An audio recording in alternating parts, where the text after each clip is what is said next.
Good evening, folks. This is Omar Serrata with the Tilted Lawyer podcast, and I'm here at the behest of Lauren Knighty.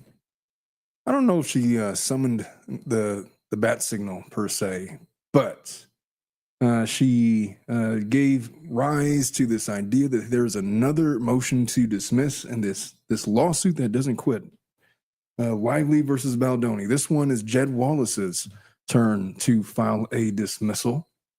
And who in the hell is Jed Wallace? Well, he's a PR guy, and he was heading up the owner of Street Relations, Inc., which is a firm that specializes in crisis mitigation, media analysis, reputation management.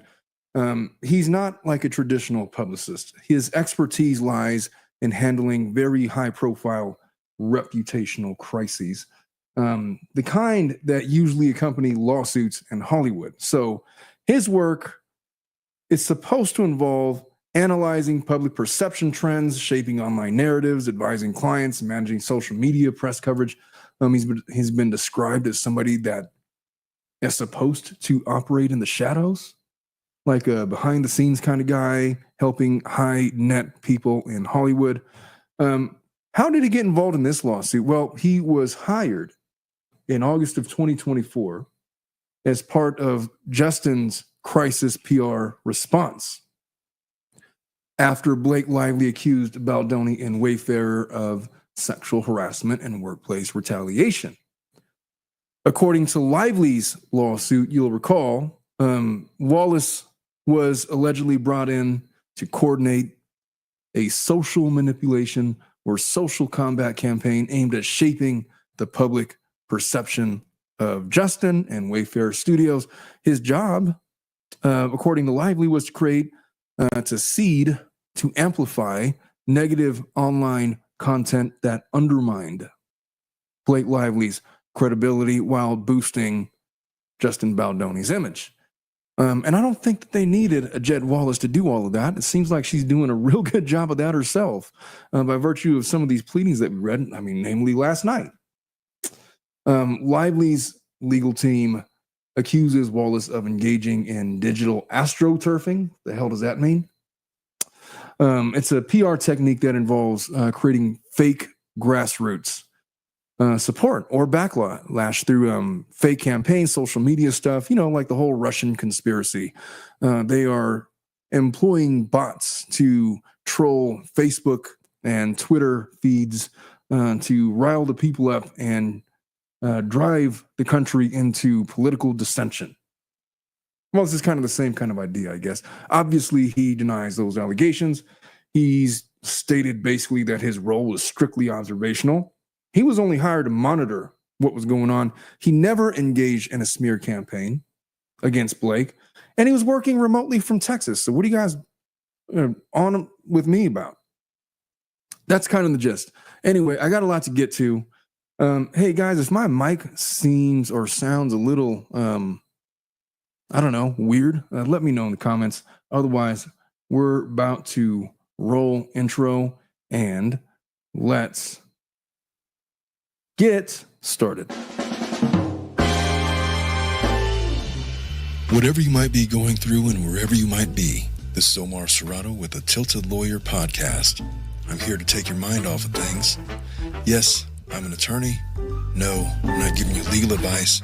We're going to sit and talk like people, as these are the candid thoughts of one practicing attorney, and it's after hours. So have a seat. Feel free to have a drink and join me. Let's get started. All right. So thank you guys so much for staying up late with me on tonight, March 19th, as we bring this eventful Wednesday to a close. Hopefully uneventfully. Hopefully we're going to have some fun.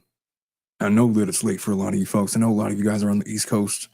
I hope that if you are listening this late at night, that maybe I can help you guys get to sleep with the boring recitation of this lawsuit. But I'm not going to start reading this word for word yet. It is just a 27-page memorandum of points and authorities. It's not going to take as long as yesterday's 55-page disaster. Not a disaster because it was a bad podcast, but it was just a really difficult read because there was a lot of infuriating points with Ryan Reynolds' motion to dismiss. Jed Wallace is kind of hilarious because he's just like, what the fuck did I do? Why am I even in this? Is what it seems that he's going with. He is objecting to the complaint against him on several grounds, and I'm going to preview them before I start reading this. So Jed Wallace and Street Relations, Inc. Wallace, as we've discussed, is a crisis PR consultant who worked on Justin Baldoni's team during the fallout from Lively's harassment allegations. This is the very first time that Blake has sued Wallace in this case. She sued him she added him to the complaint by virtue of her First Amendment complaint that she filed back on February 18th of this year. Wallach was like, dude, New York has no jurisdiction over me. I live in Texas. That's his main argument. It's a jurisdictional one. And then second, he says, even New York is the wrong venue. If Lively wants to sue him, she should do it in Texas, where he had been the entire time, where another lawsuit is already pending. He goes on to say that her claims are legally weak, should be dismissed outright, and he gives reasons for that. The personal jurisdiction argument is essentially this. New York has a long-arm statute. And it's like the most boring part of it. It's like New York or a state through a long-arm statute can obtain jurisdiction over outside individuals if there are sufficient contacts with that state because of some kind of an incident. And that's kind of how it works.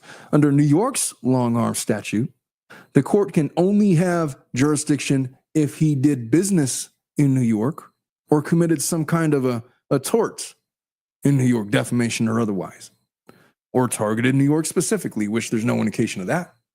Wallace says that his work was done remotely from Texas, but if it affected New York or is substantially done under New York jurisdiction, then maybe the long-arm statute applies. He says that he never specifically aimed his actions at New York, which is pretty true. I mean, it was a nationally marketed campaign to drive traffic to this movie, It Ends With Us.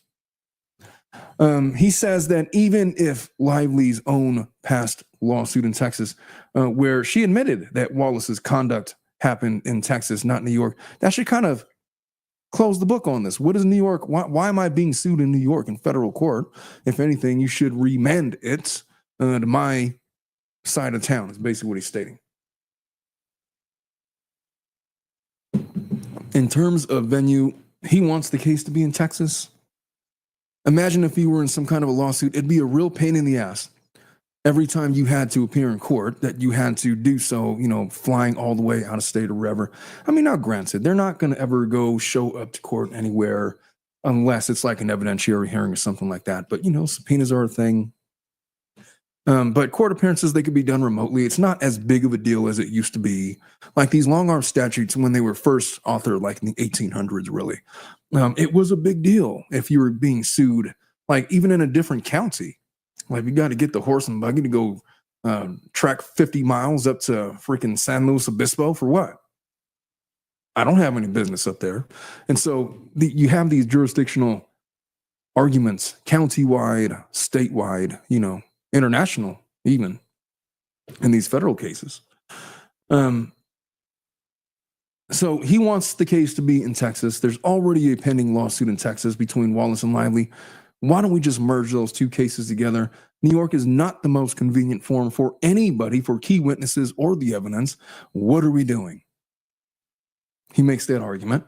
Wallace wants the judge to either dismiss this case or if I have to be involved in this, I want this transferred to Texas under the first filed rule, which is a thing where if there is competing jurisdiction, like if somebody in a family law case, for example, you guys split up, you're separating, and now he lives in a different state or whatever, different county, probably more realistically.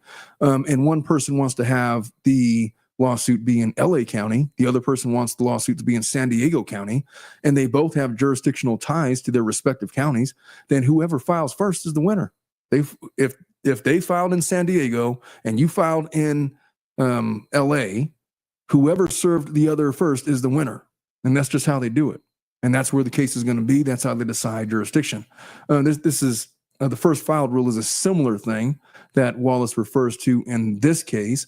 It just says that the court that gets the case first should handle it. In other words, whichever court gets jurisdiction should be the one to handle this case. And that's how they're going to do it. Okay. What's up, Kai? It's good to see you in there. Palaver Girl, Rainbow Pickle. Winks, how you been, man? I feel like I ain't seen you in forever. I feel like I've seen you, but like you're like a ghost. Like you come and go. Like, I don't know. Snow Wonder, all the rest. Love you guys, man. Thank you guys for being with me so late on a Wednesday night. The other big argument that he's making is that Lively kind of failed to state a claim. She's suing me for false light. That is not a recognized cause of action under New York law. That seems to be a running theme with these motions to dismiss. We've seen that a couple of times now. Intentional infliction of emotional distress. He basically says that Lively's claim don't meet the legal bar. She needs to prove extreme and outrageous conduct. And that's pretty hard to do. When you learn about that particular tort in law school, what is extreme and outrageous conduct? And then they go through all these cases where it was found to be extreme and outrageous conduct. And then they'll say like, well, calling somebody a dumbass is, probably not extreme, nor is it outrageous. Calling somebody a dumbass and, some other derogatory name back to back, maybe that doesn't rise to the level. But what if you tie them to a tree and pour honey over their face and release a set of bees or ants and have them crawl up on them, all while verbally taunting and insulting them for 45 minutes until they get caught by the principal? I'm not talking about I'm literally making this up in my head.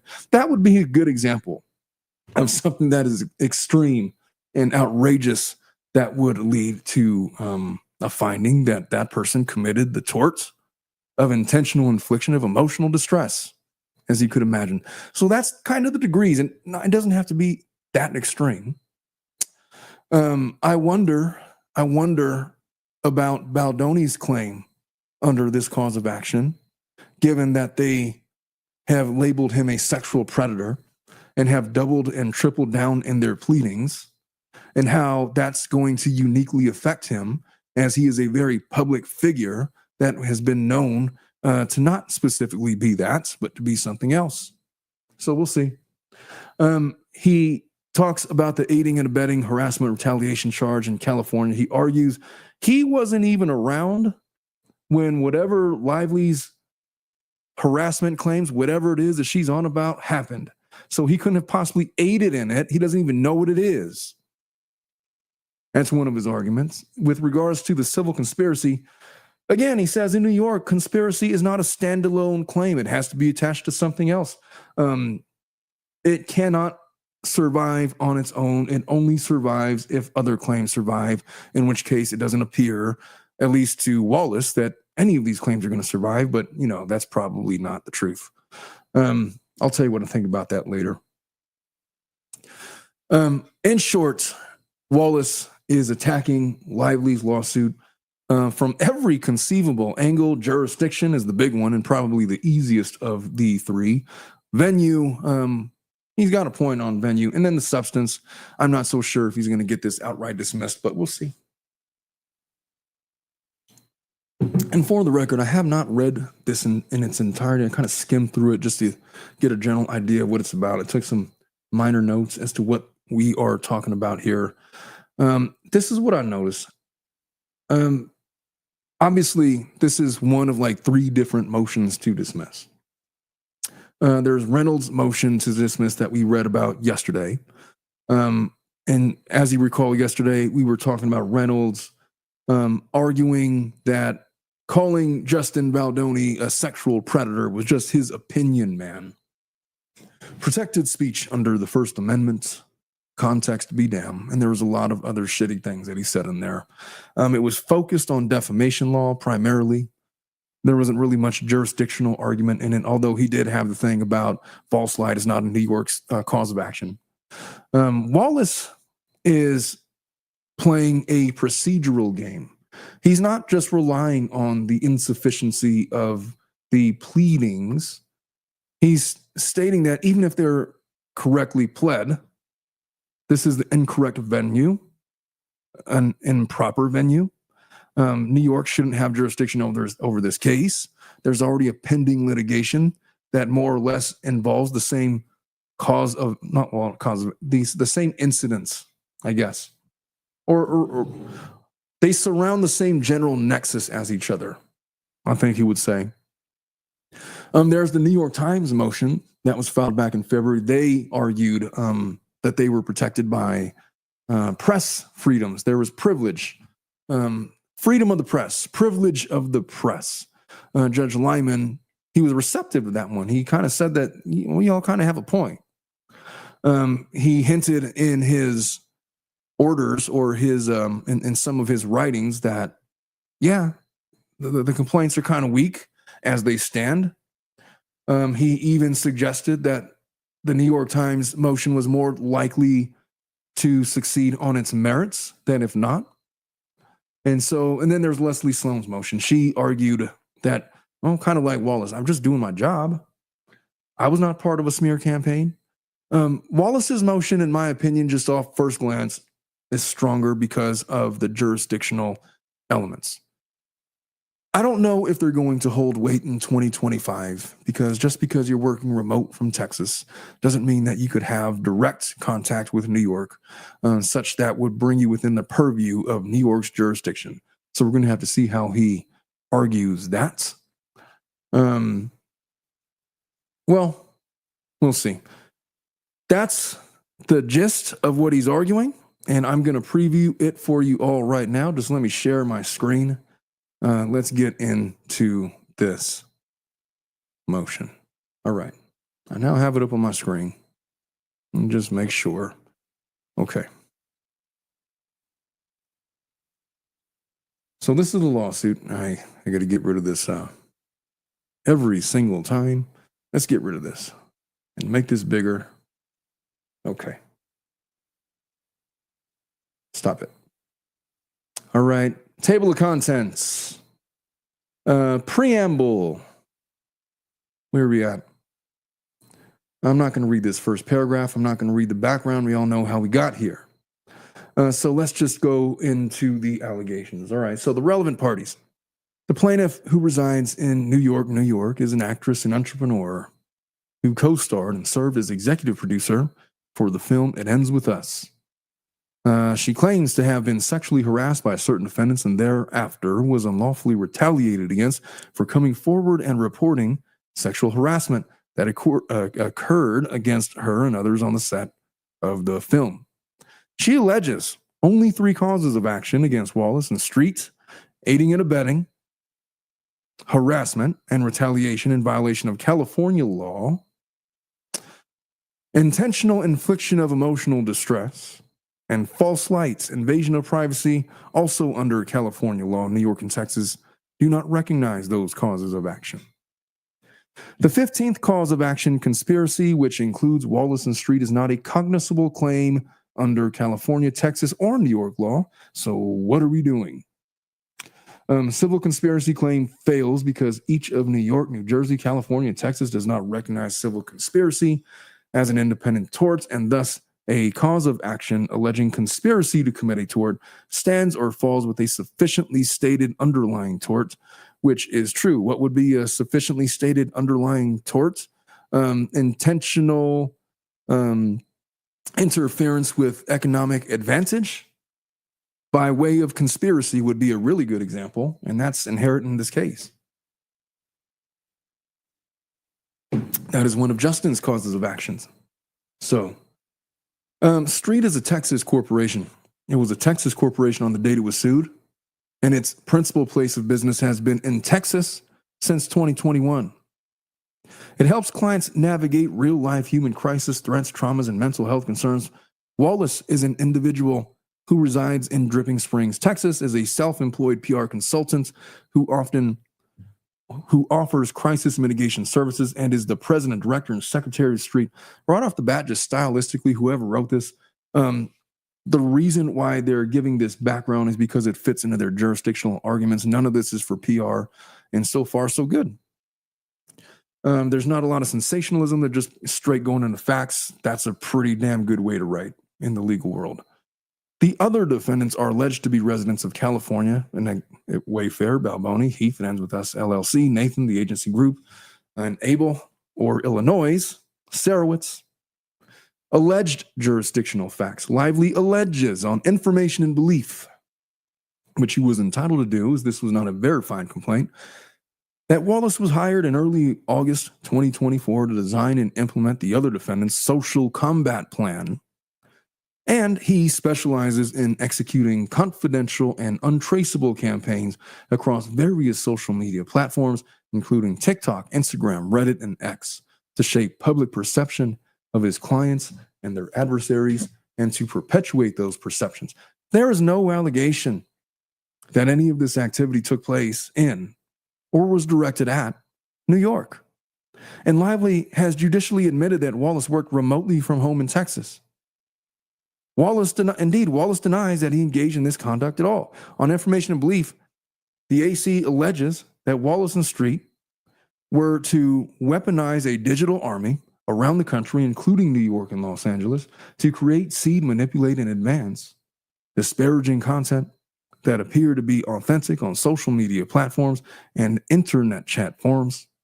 Wallace is also said on information and belief to transact and solicit business within the state. It is alleged that communications were had with at least one journalist at the New York Post and another at the New York Times, although the amended complaint does not specifically claim that the communications were with Wallace. In any event, he denies communicating with the Post or the Times, that he transacts or solicits business in New York. I think we get the point of his argument. Other evidence relevant to personal jurisdiction. On January 21st, 2025, Lively sues Wallace in Texas, but ultimately non-suited the case on February 4th, claiming that, need my highlighter, claiming that the day before February 3rd at a pretrial conference in this case, counsel for Wayfarer, who is also counsel for Mr. Wallace, took the position that the underlying dispute issue in the Texas case being raised and litigated in SDNY, the true and correct copies of this petition and the motion to non-suit are attached to the Wallace. This is like a 233-page PDF. The points and authorities make up the first 27 pages, and we're not going through all 200 pages, I promise. True and correct copies, they're attached. The statement to the Texas court is false. First, the undersigned was and is Wallace's counsel in this case, in Texas case, a fact that was known to Lively's Texas counsel on the day she made the above representation of the Texas judge. Second, the undersigned, wait a minute, I got to read that again. The statement to the Texas court. So on January 21st, Lively sues Wallace in Texas, ultimately non-suited the case on February 4th, claiming that the day before, at a pretrial conference in this case, counsel for Wayfarer, who was also counsel for Mr. Wallace, took the position that underlying disputed issue in the Texas case being raised and litigated in SDNY. True and correct copies of this petition and motion and non-suit are attached to the Wallace Declaration in Exhibits 1 and 2. The statement to the Texas court is false. That's a big deal. The undersigned was and is Wallace's counsel in this case and the Texas case, a fact that was known to Lively's Texas counsel on the day she made the above representation to the Texas judge. Second, the undersigned did not appear at the February 3rd hearing for the simple reason that Wallace had not yet been sued in this case and therefore could not have made and did not make the representation attributed to him by Lively's Texas counsel. What is this about? What is this about? Third, Wallace was not mentioned at the February 3rd hearing, and there was no representation by Wayfarer's counsel or anyone else that claims against him could or should be litigated in SDNY, Southern District of New York. We ask the court to take judicial notice of the transcript of the hearing. I think that's going to have to be explained. It's a really big deal to make I just can't imagine that Lively's counsel would intentionally misrepresent that. They were probably mistaken. Who knows? But that's, if they were mistaken, they better freaking say that in their response, but they better make good on why they misrepresented themselves to the Texas courts, because it's going to have a big effect in their credibility going forward in this case.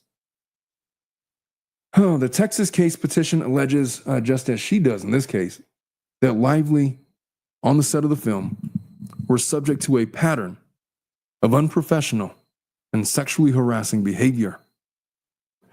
Texas case, paragraph 5, and thereafter she was subjected to a retaliation plan. The allegations in the Texas case regarding Wallace are repeated almost word for word in this case. That's not really that big of a deal. All right.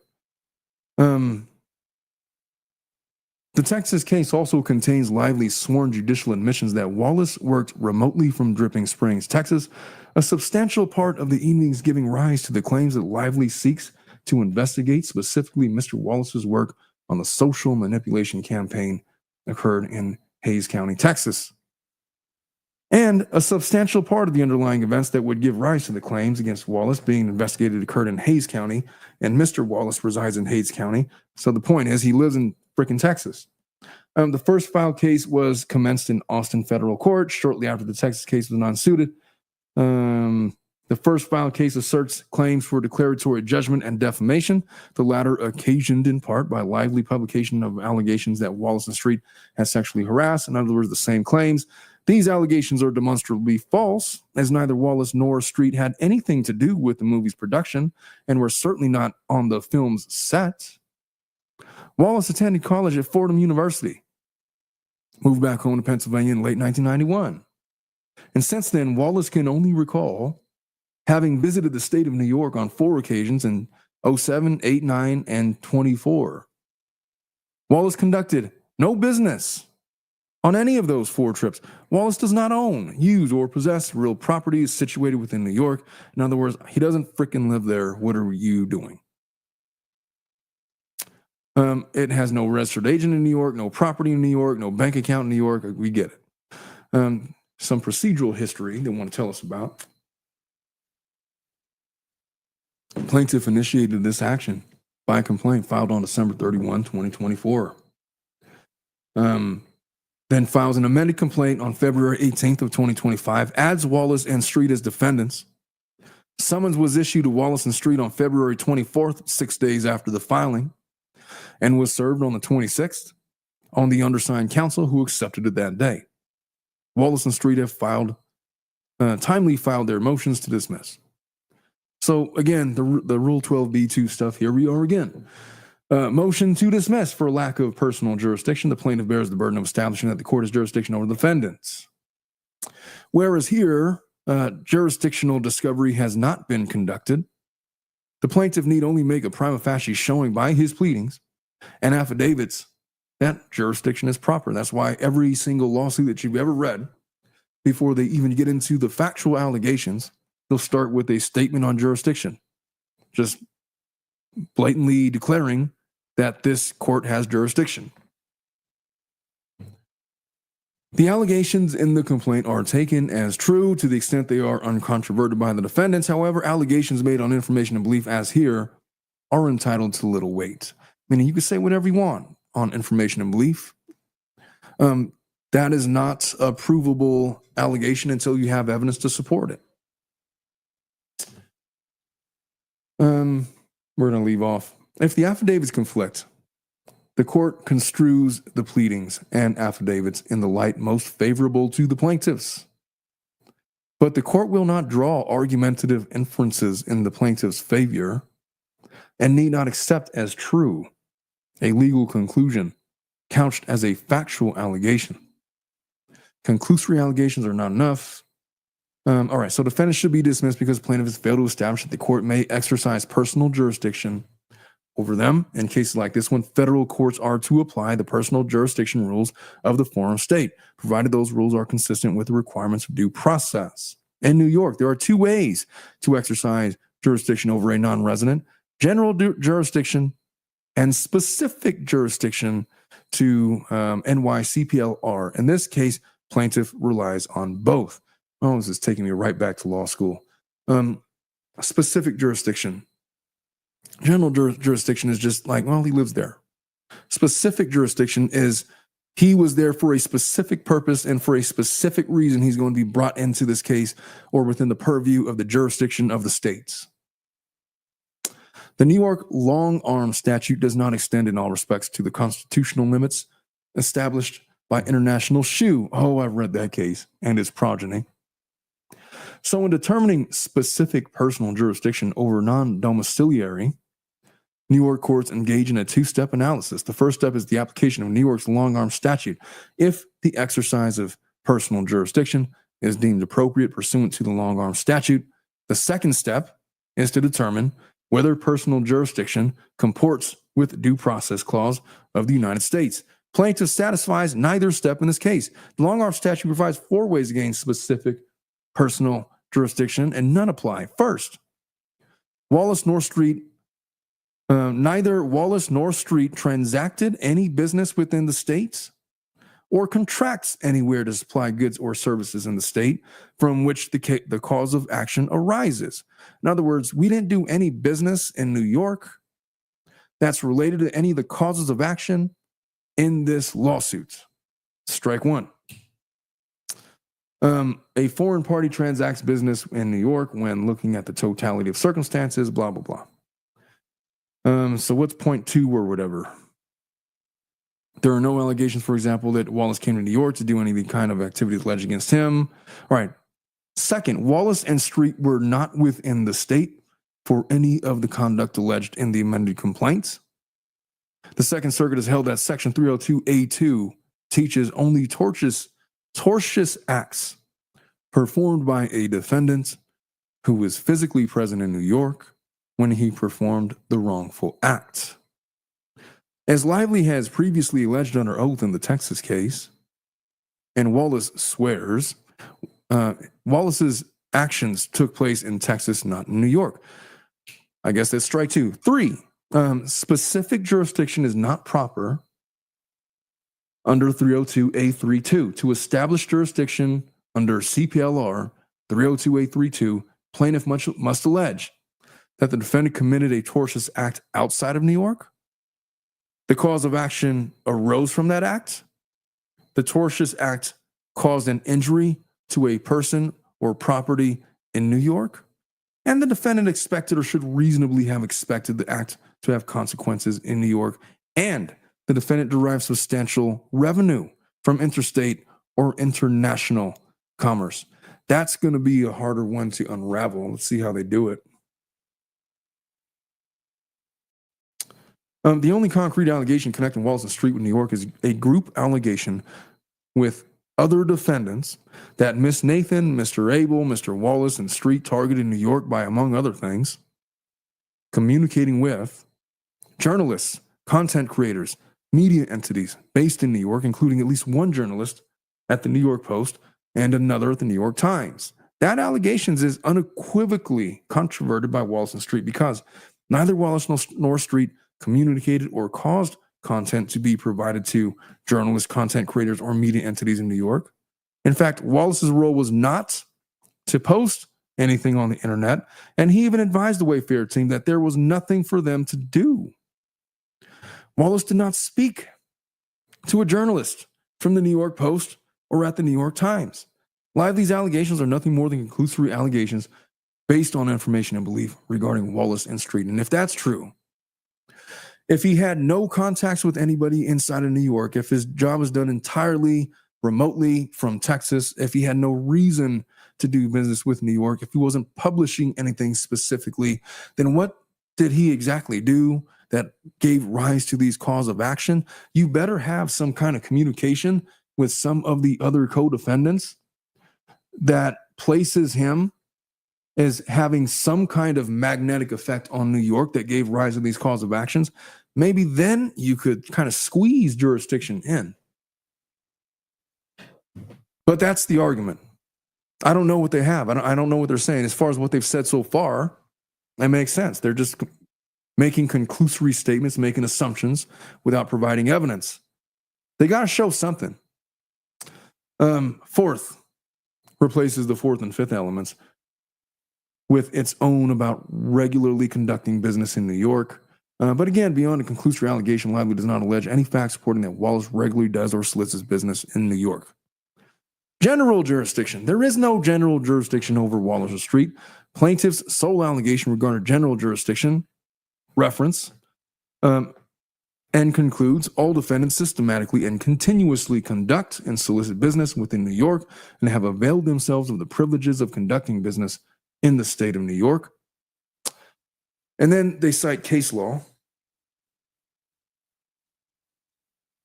For an individual, the paradigm forum for the exercise of general jurisdiction is the individual's domicile, where he lives. For a corporation, it is an equivalent place, like their primary place of business or their corporate headquarters or something. Lots of corporations choose to have their corporate headquarters in Delaware for tax purposes. One in which the corporation is fairly regarded as a home. Wallace is domiciled in Texas. There's no general personal jurisdiction over Wallace. Street is incorporated in Texas, and its principal place of business is Texas. Wallace or Lively does not allege any facts making this an exceptional case, excusing her from the at-home rule that a corporation's general jurisdiction is limited to its place of incorporation or principal place of business. Conspiracy jurisdiction. In a single paragraph, plaintiff alleges without specifically mentioning Wallace or Street that this court may exercise personal jurisdiction over defendants because, as further alleged herein, defendants each participated in a civil conspiracy and on numerous occasions, individual co-conspirators engaged in overt acts in furtherance of that conspiracy that had sufficient contacts with New York to subject that co-conspirator to jurisdiction in New York. That is a boilerplate. They copied and pasted that from some other complaint. And the judge really hates boilerplate stuff like that, but you put it in there because it's boilerplate because it has all the buzzwords that you're supposed to hit to implicate certain statutes, in this case for jurisdictional reasons, but it doesn't really apply unless you personalize it just enough that it's not just boilerplate. This just looks like a boilerplate copy and paste sentence or sentences. Then I'll read that part or not. Plaintiff then provides just a few examples where first involved in the matter. All other examples relate to other defendants with the exception of the group allegation which Wallace and Street have denied. 15th cause of action consists of 4 one-sentence paragraphs which make no additional factual assertion. Although conspiracy jurisdiction exists, federal courts have been increasingly reluctant to extend this theory of jurisdiction beyond the context of New York's long-arm statutes. To allege a conspiracy theory of jurisdiction, the plaintiff must allege that a conspiracy exists. The defendant participated in the conspiracy, and a co-conspirator's overt acts in furtherance of the conspiracy had sufficient contacts with the state. That's a mouthful. We've kind of already repeated ourselves on that. We don't need to do it again. I think you guys get the gist. Because Wallace did not participate in a conspiracy to commit tortious conduct or unlawful acts, negating element 2, there is no personal jurisdiction. Lively never connects the dots in her conspiracy allegations. In other words, not only is this failing for jurisdictional purposes, but her failure to state a cause of action, in other words, alleging anything that would tie Wallace to a specific cause of action in this complaint, actually works to defeat her complaint on jurisdictional grounds as well. Pretty much the gist of that. If that conspiracy exists, which Wallace doubts, he has no knowledge of it because he was not involved. Wallace's involvement was to mere passive observation and analysis of the media environment. After that observation period, Wallace's recommendation was that there was no public relations damage control to do. Wallace's assessment instead was that people organically supported Baldoni and disliked Lively for her tone-deaf promotion of the film, which is extended to tone-deaf pleadings in this lawsuit. Wallace had no desire to, nor did he damage Lively on her or her reputation, or did, in other words, I didn't do any of this shit. What are you bringing me in here for? I can't be part of a conspiracy if I wasn't involved in any of the conspiratorial acts. I know of no conspiracy. I did nothing to conspire. I was there to observe and give a plan of action, to which my plan of action was to do nothing. So fuck all the way off and dismiss this complaint, please, Judge Lyman. For the reasons below, Lively fails to state a claim that Wallace is treating agent in any tort. Okay, so due process. Even if defendants' activities subject them to jurisdiction under the New York long arm statute, and they do not, the court must still determine whether the exercise of jurisdiction would comport with the due process clause. In this case, it's kind of hard to make that argument nowadays when remote appearances are a thing. Wallace is a man of means. He can get down to New York with no problem. Texas is basically a 3-hour flight to New York, 4 hours maybe. In other words, he could get, he's not struggling, he's not being denied due process if he has to defend against a lawsuit in New York. So I'm going to disagree. I feel like I'm going to disagree with what he's about to say, but we'll see. This analysis proceeds in 2 steps. First, whether given the totality of the circumstances, that is, the quality and quantity of the defendant's contacts, due process is satisfied. And second, whether the assertion of jurisdiction would satisfy fair play and substantial justice. There is literally nothing in the amended complaint that supports the notion fundamental to due process that defendants availed themselves of the privilege of doing business in New York.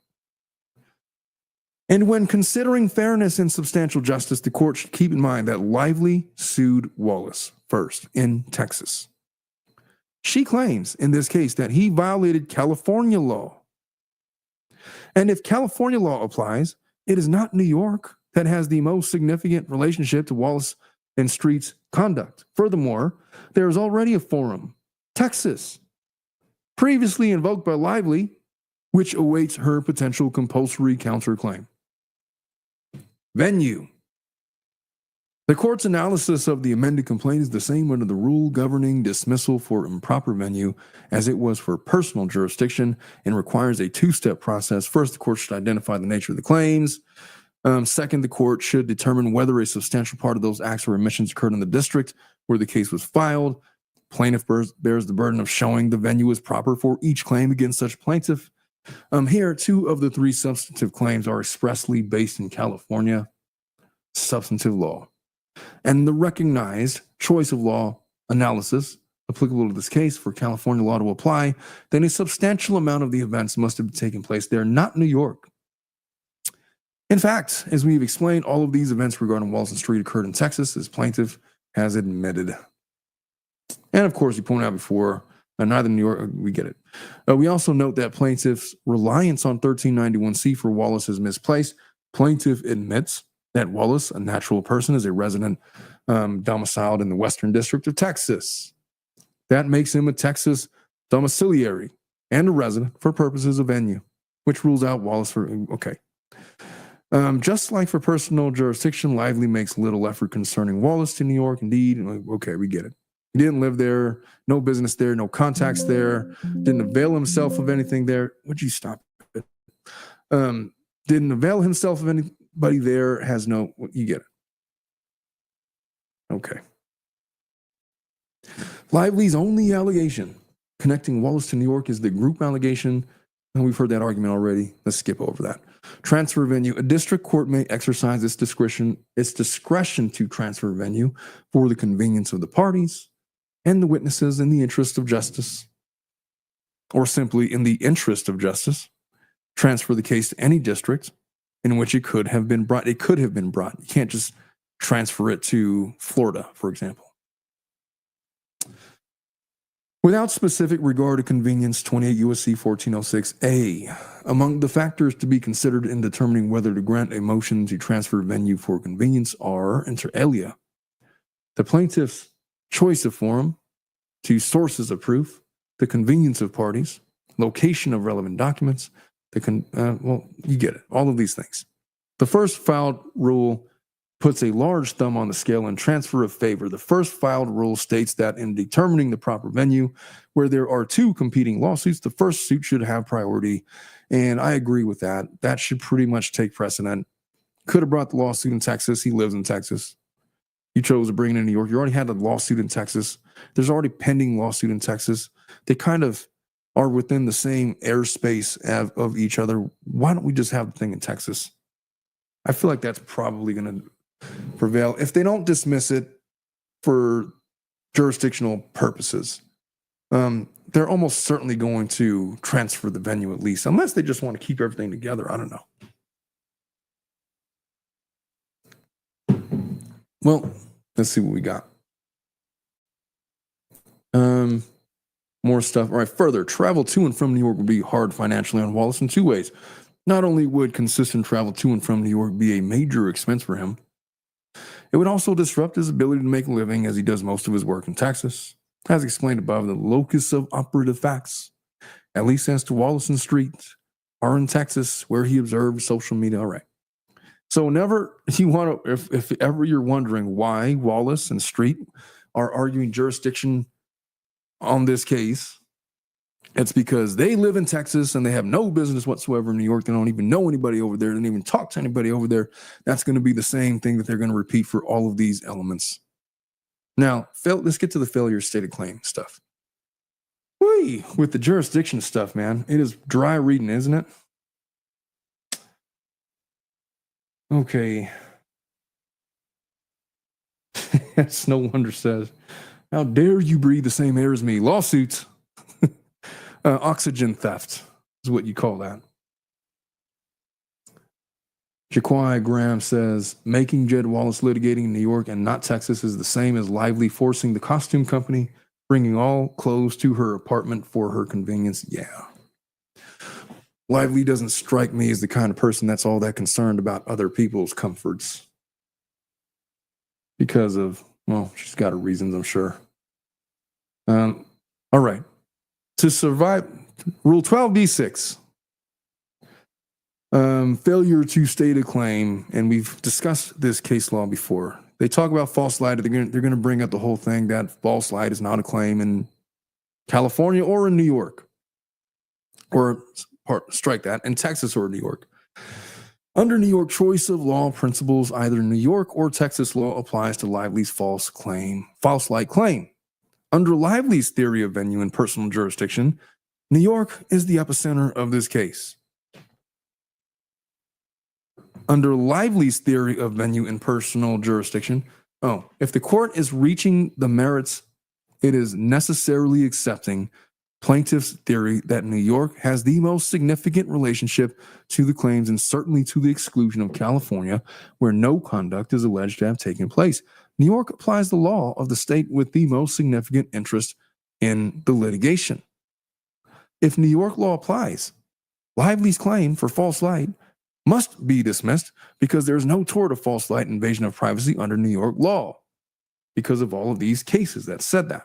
The result is same under Texas law, where he lives, and there is general jurisdiction over Wallace in Texas. We reject the false light invasion of privacy torts. I wish they would do that in California. The Texas Supreme Court expressly declined to recognize false light invasion of privacy claims based on the publication of false statements about the plaintiff.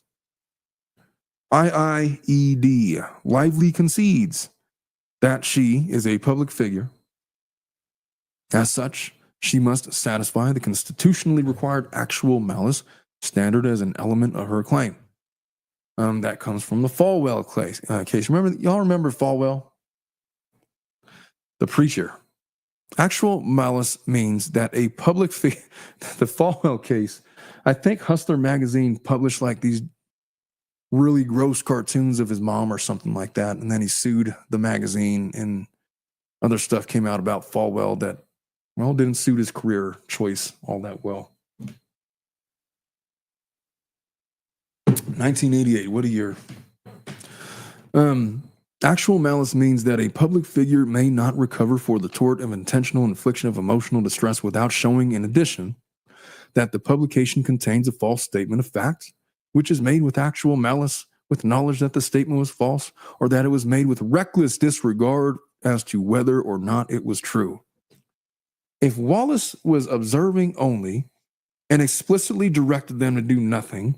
Good luck proving that. Yeah, I feel like we're going to whittle down the IIED cause of action. There is no pleading that Wallace or Street made any particular false statement, but only that defendants, without distinguishing among them, publicly disclosed information of material regarding plaintiff's marketing decision, moral character, private life, and family, which showed Miss Lively in a false light. As to actual malice, she pleads only that the undifferentiated defendants knew that the public disclosures would create a false impression about Miss Lively or acted with reckless disregard for the truth. In addition to failing to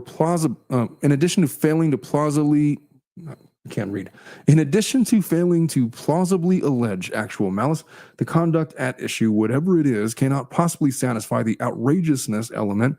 That is, the conduct must be extreme, outrageous, and beyond the bounds of decency.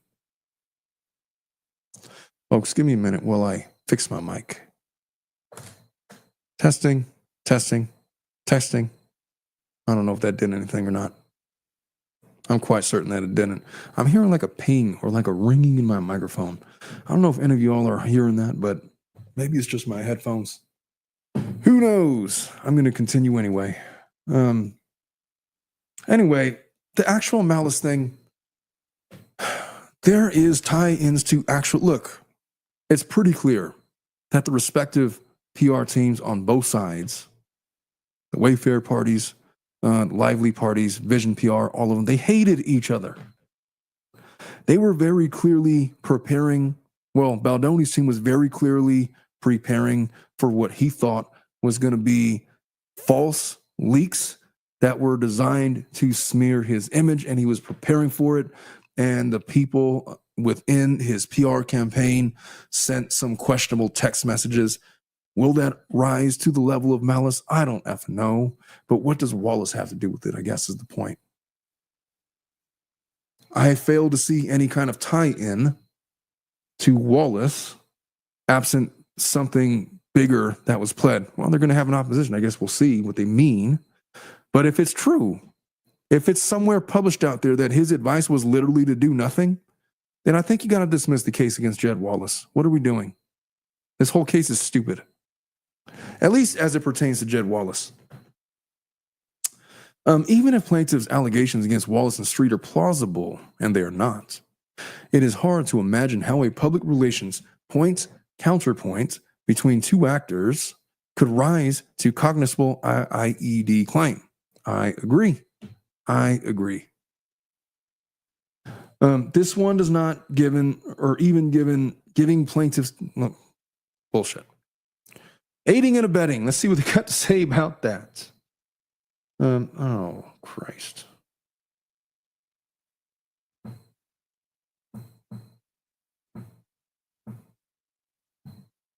There we go. I fixed something. I don't know what I fixed, but I fixed something. All right, so the final claim against Wallace and Street is aiding and abetting harassment and retaliation under California employment rights statute. But aiding and abetting under California law requires that Wallace and Street knew that others' conduct violated the California employment statute, the Fair Employment and Housing Act. The first mention of the FEHA is not until the cause of action is alleged, and only includes the conclusory allegation that Wallace and Street knew their actions constituted unlawful violation of FEHA, which is unlikely. Most people don't even know what that is, let alone know that their actions are in direct violation of it. As Lively never alleges any concrete allegations about how or why Wallace or Street knew that the FEHA existed, let alone anyone conducted a violation. Okay. Furthermore, the harassment is alleged to have occurred during the production of the film, long before Wallace and Street were allegedly involved in the August 2024 matter.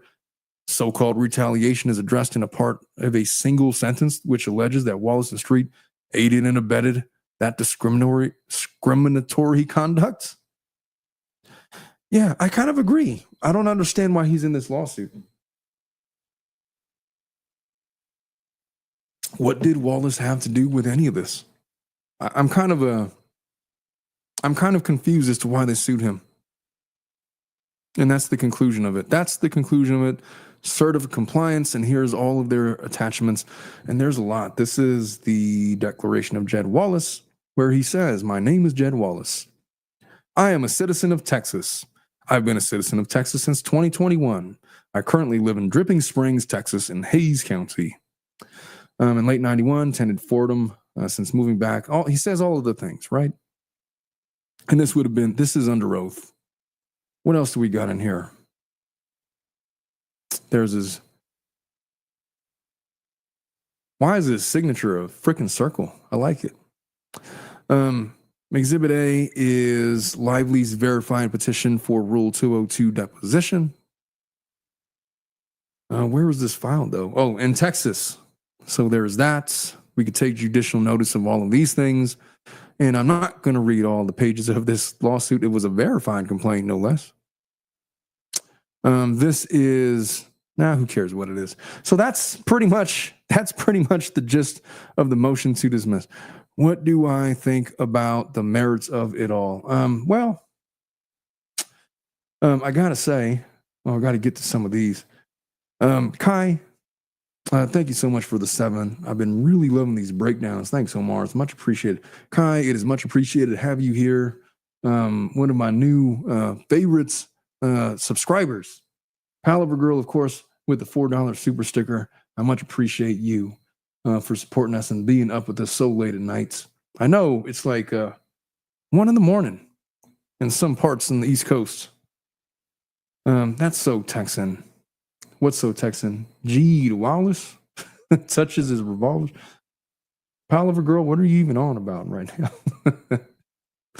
I'm not sure what that means.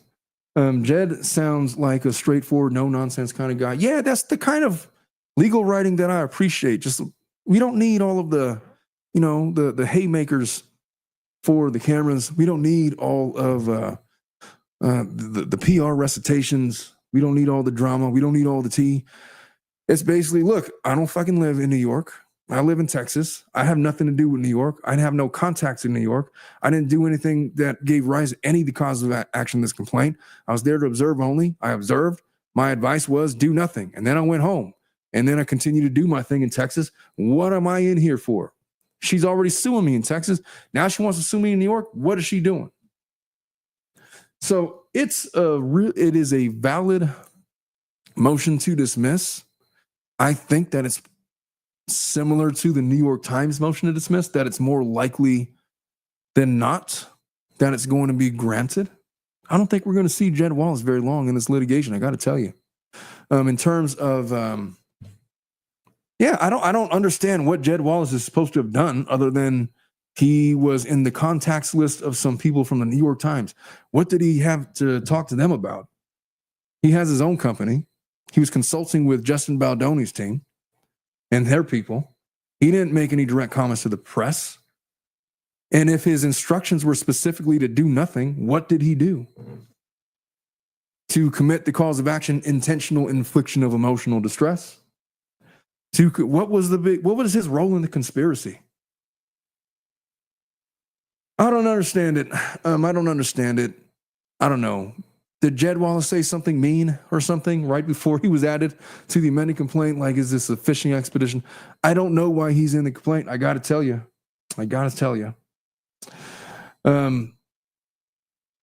Michigan is in, what time is it? It's 11 o'clock over here, 1 o'clock in Louisiana. It is 2 a.m. on the East Coast. I asked Lauren Nighty if she wanted to join me on the stream.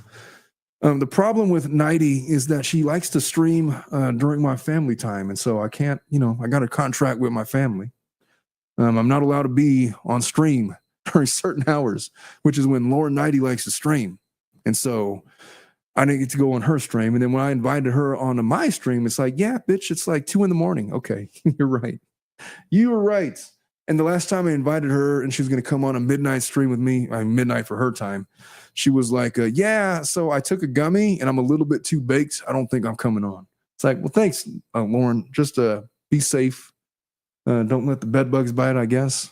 Don't go out of the house for any reason. Stay home.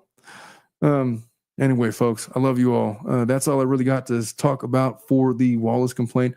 I didn't want to talk about this lawsuit again today. I really didn't. I wanted to get to some other stuff. I keep teasing it, but I'm going to give an update in a primer into what's going on for Brian Koberger. And there's some stuff happening in there that bothers me. I'm not so sure about the evidence against this guy. The 911 call is released. I got questions. We're going to talk about that. I want to talk about the bridge guy stuff. There's some Karen Reed stuff I've been wanting to get to. But every time I think that I'm getting ready to do a show on those things, this lively stuff comes and slaps me in the face and says, nope, you're doing this. And so, well, folks, I will try to get that maybe like at noon my time tomorrow at a more reasonable time. So there's a lot more of you that are up and able to watch and partake in our live stream. But folks, I will see you guys tomorrow. I love you all. Have a wonderful night, sweet dreams, and all of those things. And be safe out there. Bye-bye.